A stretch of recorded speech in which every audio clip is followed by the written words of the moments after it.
Ya,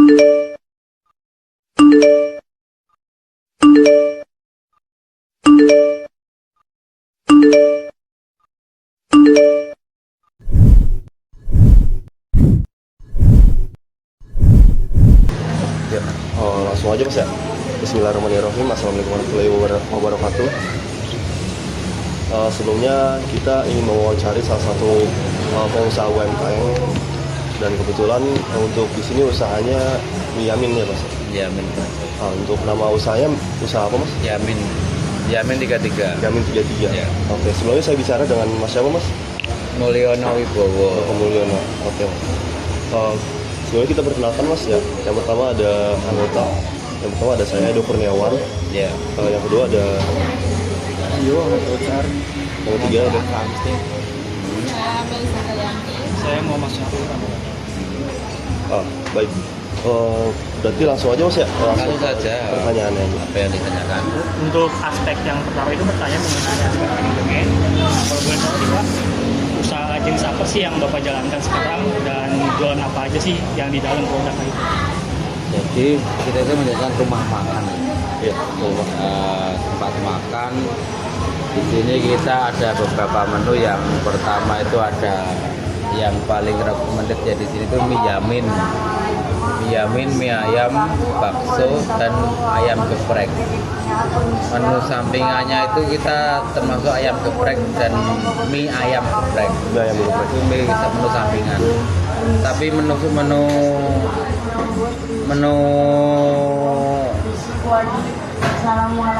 apa itu utamanya ya mie Yamin. Ya. Boleh pertanyaan selanjutnya? Pertanyaan kedua masih sama, yaitu aspek manajemen. Yang kedua, usaha ini berdiri sejak kapan dan ceritain gimana waktu awal mula bukanya gitu. Jadi singkat saja ya. Mie ini dulu berdiri di tahun 2004 di dekat SMA 33. Makanya kita pakai nama Yamin 33. Dan akhirnya berjalannya waktu di sana pun kotanya tempat kurang, kita pindah ke sini ke jalan utama. Ya, awalnya memang di dekat SMA 33. SMA 33. Nah, ya, itu awal mula dari tahun 2004. Pertanyaan selanjutnya yaitu untuk urusan keluar masuk keuangan itu ada yang megang owner yang langsung atau ada orang lain karyawannya gitu? Manajemennya ada, jadi kita ada manajemennya yang istilahnya penanggung jawab toko. Jadi kita ada yang sudah, kalau owner kan kita sudah nyantai di rumah, mungkin mantau dan tinggal terima laporannya saja. Tapi untuk masalah laporan sebagainya kita sudah ada yang megang sendiri. Oke, pertanyaan selanjutnya bisa dilanjutkan ke teman saya yang lain. Baik, selanjutnya di sini saya akan menanyakan tentang aspek keuangan untuk usaha ini ya Pak ya. Jadi yang pertamanya itu, buat mulai usaha ini kira-kira butuh modal berapa sih? Jadi gini, awal ya, kalau untuk sekelas ruko seperti ini, ya awal sekelas ruko seperti ini ya cukup besar. Karena untuk biaya sewa rukonya tinggi. Jadi kita sewa rukonya aja setiap tahun itu 70 juta. 70 juta. Itu sewa rukonya, belum peralatan kalau untuk merintis dari awal ya. Tapi kalau awalnya kita kan juga nggak dari sini juga. Awalnya dari sana tuh nggak sebesar ini. Kalau sekarang, kalau saat ini dikalkulasi untuk tahun-tahun ini ya bisa sampai 300 jutaan. Itu untuk sewa tempat, untuk alat, untuk meja kursi. Kalau untuk merintis saat ini, tapi untuk di tahun itu nggak sampai. Udah sampai 300 juta. Kalau tahun-tahun 2004 ya nggak sampai. Selanjutnya, bantu buat Mas ya, insya Allah bisa semua harganya. baik, selanjutnya saya lanjut ya Pak ya. Modalnya dari mana kalau boleh saya tahu? Apakah ada modal sendiri atau pinjaman dari bank gitu? Kalau awal kita tidak ada pinjaman, semua murni sendiri. Jadi perkembangannya usaha ini itu memang karena waktu itu cukup ramai ya, jadi sehingga bisa berkembang besar. Tapi untuk tahun-tahun sekarang kan memang situasi juga lagi ada di sini. Kita dulu banyak cabang ya di wilayah ini. Cuma berkembangnya waktu ya akhirnya tinggal di Taman ini saja. Kondisinya memang sekarang tidak kurang baik lah. Selanjutnya yaitu waktu balik modal butuh waktu berapa lama untuk balik modal? Di tahun itu atau sekarang ya? Di tahun itu. Di tahun itu ya, di tahun itu sebenarnya karena waktu itu kan Yamin itu kan istilahnya kita legendnya Yamin ya, jadi memang yang meracik Yaminnya kan dari sini awal mulai mie Yamin itu, sehingga kalau untuk dibilang balik modal dari modal awal ya kemungkinan 4 bulan 5 bulan sudah balik modal waktu itu. Memang prosesnya kan tidak semudah kita membalik telapak tangan. Betul. Awal mulanya kan memang kita butuh promosi dan sebagainya, sehingga dikala itu orang belum tahu namanya Yamin itu seperti apa. Ini setelah mereka merasakan, mereka mencoba, mereka oh ternyata enak. Akhirnya boominglah nama mie Yamin sampai sekarang itu di mana-mana ada mie Yamin. Tapi awal mula mie Yamin itu ya pertama di SMA di kedai kita yang di samping SMA 33 itu. Jadi kita pindah di sini, kita ada beberapa cabang yang berjalan. Nah, waktu itu lumayan mas, tapi sekarang mungkin sudah banyak yang menyambut di mana-mana. Baik, selanjutnya itu ada aspek pemasaran ya. Iya. Pemasaran yang dilanjuti oleh Rio. Selanjutnya ada aspek pasar dan pemasaran. Pertanyaan yang pertama Pak, gimana caranya Bapak tahu kalau usaha ini bakal laku? Jadi gini loh, ini usaha istilahnya usaha rakyat. Mie itu di mana-mana ada. Ya. Nah, jadi sehingga orang Indonesia itu udah dari dulu udah minded mie pasti laku.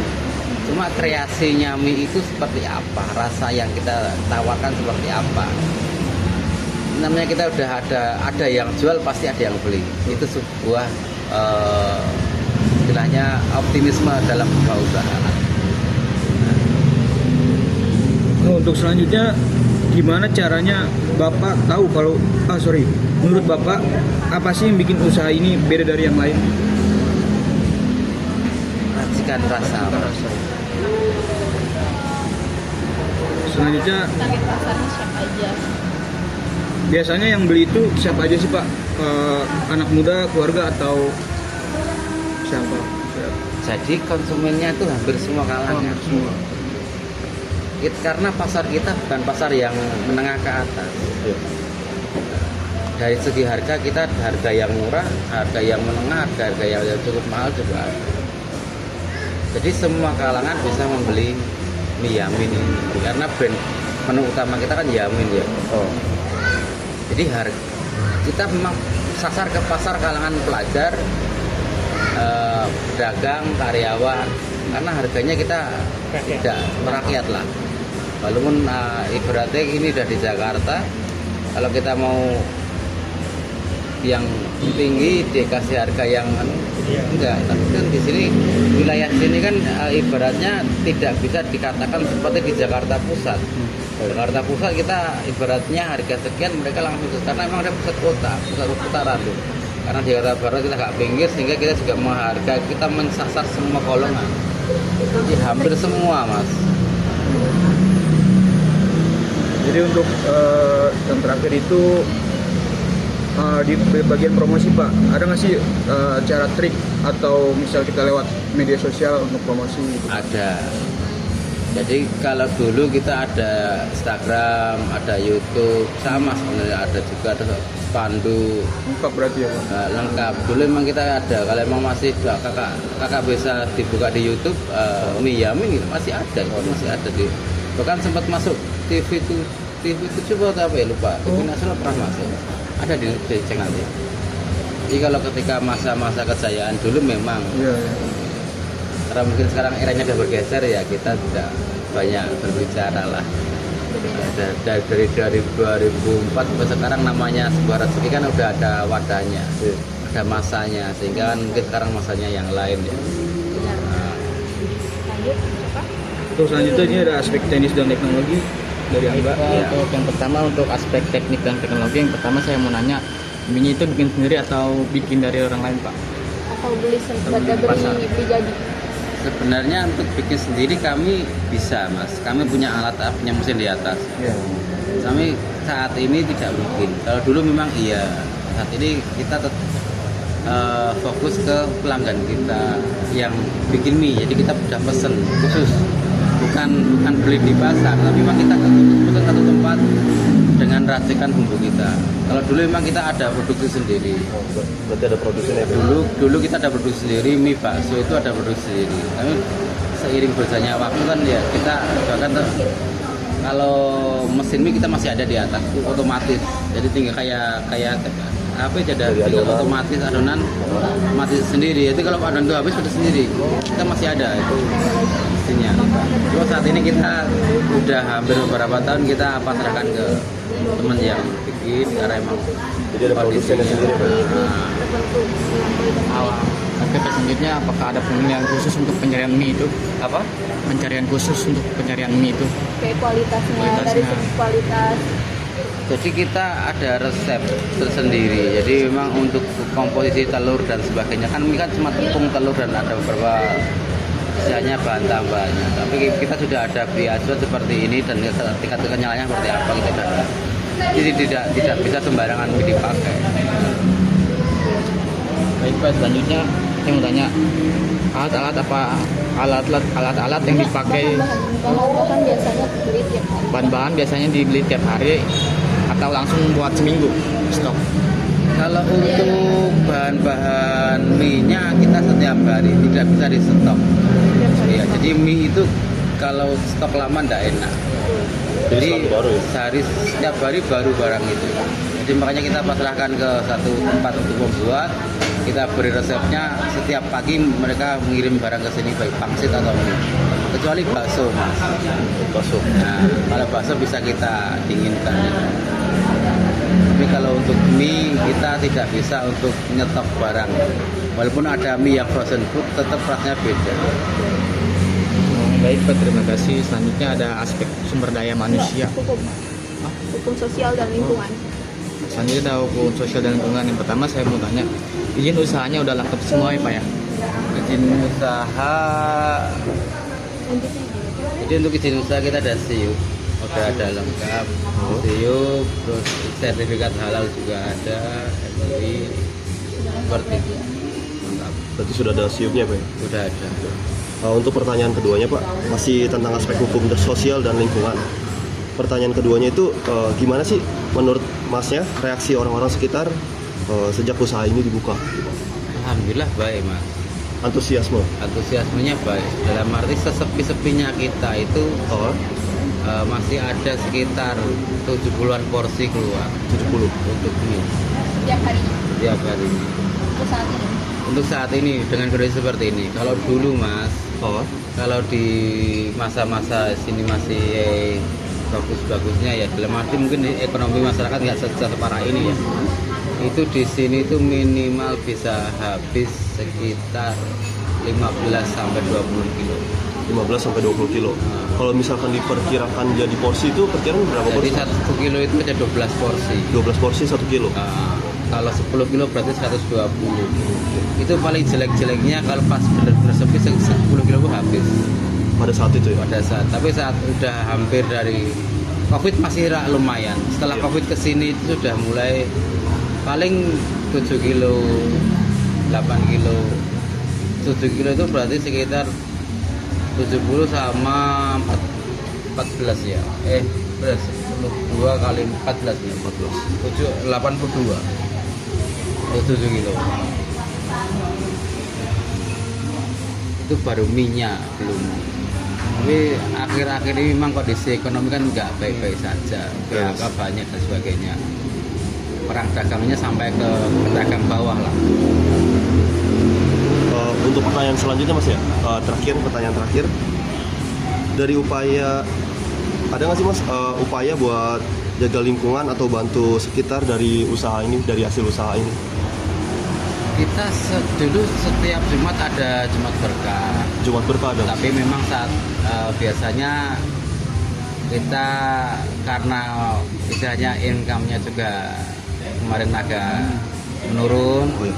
Kita setiap Jumat kasih paling cuma untuk pengurus masjid. Misalnya 8 porsi, 10 porsi untuk mereka yang persiapan sholat Jumat di masjid dekat sini. Tuh. Jadi memang dulu sering ada istilahnya kegiatan-kegiatan yang mendukung lah, ya kan, lingkungan pun juga kita sering berpartisipasi. Salah satunya Jumat Berkah ya. Salah satunya Jumat Berkah. Nanti setiap hari Jumat kita kirim ke masjid untuk para pengurus masjid, istilahnya sarapan lah sebelum mereka untuk Jumat. Biasanya kan mereka pagi membersihkan dulu. Oh ya. Bersihkan, itu jam 9, jam 10 kita kirim. Ya minimal ada 7 porsi lah. Nah, itu baru istilahnya bentuk kecil aja untuk kita peduli lingkungan. Karena kalau memang di perkotaan beda ya kalau rumah di kampung ya. Nah, jadi kita mengarahnya ke situ. Karena setiap bulan pun kita untuk masalah iuran RT, RW dan sebagainya itu udah ada. Oh iya. Nanti ada kebersihan, ada iuran RT, ada iuran RW. Setiap hari ada juga dari pengurus RW itu. Iya. Jadi banyak. Mas. Oh. Jadi ini saya ingin bertanya satu lagi di luar aspek yang ada di sini, Mas. Untuk harapan Mas sendiri buat usaha ini kedepannya gimana sih, Mas? Harapannya?